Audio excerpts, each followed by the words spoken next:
समस्याएं भी होंगी, आपके ऊपर कोई ऐसी आपत्ति ऐसा आएगा समय, फिर आप देखेंगे कि मेरी वृत्ति बेटे में है कि बेटी में, पोते में है कि या पोती में, कोठी में या कार में।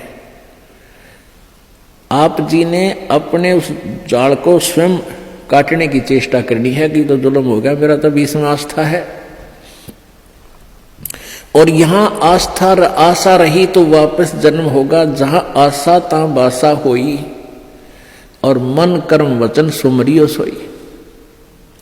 आपकी यहां किसी भी चीज में आशा रहेगी, आस्था रहेगी, तो वापस आप जी को आना पड़ेगा। इसी यहीं पर मन माने यहां फिर बैल बनकर आ जा,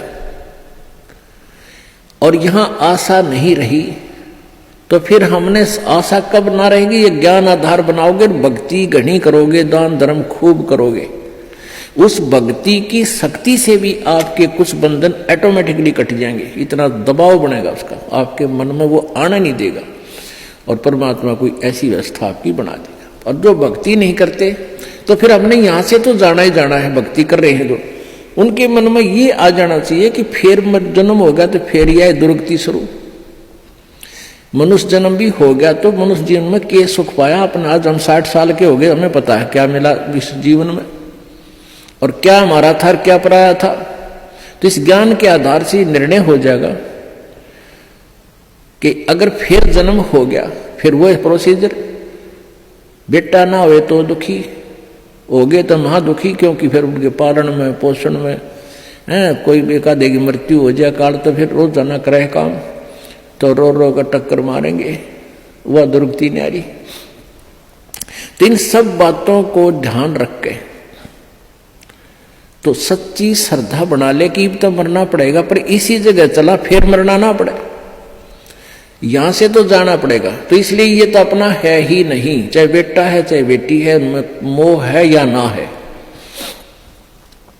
तो अपने परिवार में आप जी ने ऐसे रहना पड़ेगा जैसे एक गाड़ी, रेलगाड़ी का कंपार्टमेंट होता है और उसमें आप सफर कर रहे हो, जिसका जहां स्टेशन आ जाएगा ऑटोमेटिकली उतर जाएगा।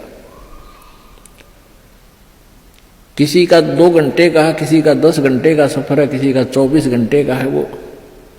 तो ऐसे ही आप जी इसको ऐसा समझ कर रहोगे जैसे रेस्टोरेंट होते हैं, होटल में जाकर डट गए, तो वहां सारी सुविधाएं होते हुए भी आपको पता है कि मेरी नहीं है, उनका प्रयोग भी करना है। उनमें मेज कुर्सी पलंग टीवी वहां पर है, उनका पंखा कूलर एसी फ्रिज, उनका प्रयोग भी करना है, लेकिन अंडरस्टूड होता है कि मेरी को ना, ये तो धनी की है। तो ऐसे ही ये सारा रेस्टोरेंट, ये होटल, ये काल का है, और हमने किराए पर अपनी पूंजी जमा करा का यहाँ, तो ये कुछ समय का रहने का यहाँ पर मिला हुआ है, और ये व्यवस्था बता दी, इस खेती में बना रखा, ये मजदूरी कर, ये ऐसे खा ले, ये छोड़ रखा है।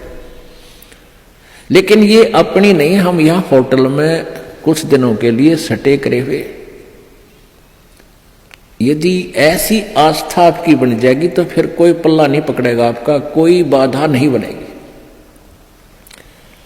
अन्यथा जो भक्ति नहीं करते हैं उनकी कैसी वृत्ति होती है। अब जैसे कोई पिछले जन्म में भी कोई भक्त भक्ति करता था और वो पार ना होया, आप जी हो, परमात्मा चाहते हैं कि तुम सभी पार हो जाओ, बहुत अच्छी बात है, क्योंकि पार होने के लिए तो ये सारा खेल हो रहा है आपको पार करने के लिए। अब विद्यालय में बच्चे फेल भी होते हैं और पास भी अधिकतर ही होते हैं, और कुछ एक फेल भी हो जाते हैं, तो वो फेल हुए हुए गणे दुखी हुआ करें। तो ऐसे ही एक व्यक्ति किसी जन्म में कोई प्राणी, कोई आत्मा परमात्मा से विमुख हो गया, भक्ति ना करी, छोड़ गया, तो उनको फिर लेता है भगवान शरण में। एक किसान के घर जन्म हो गया उस पुण्यात्मा का।